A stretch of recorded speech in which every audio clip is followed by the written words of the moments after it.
দরিদ্র ছেলে রাহিম, যার পরনের কাপড়ও ছেঁড়া আর বাবা অসুস্থ। সংসার চালাতে সে দিনমজুরের কাজ করে, প্রায়ই না খেয়ে ঘুমিয়ে পড়ে। একদিন সে শহরে গিয়ে দেখে মোবাইল মেরামতের কাজ করে অনেকে ভালো টাকা রোজগার করছে। রাহিম সিদ্ধান্ত নেয় সে এই কাজ শিখবে।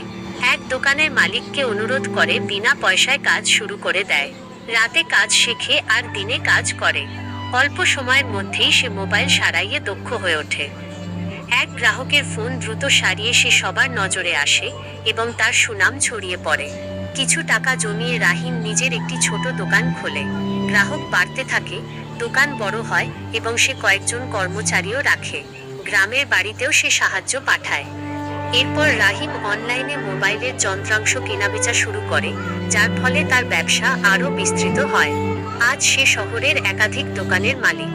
গরিব থেকে বড়লোক হলেও রাহিম তার অতীতের কষ্টের দিনগুলো কখনো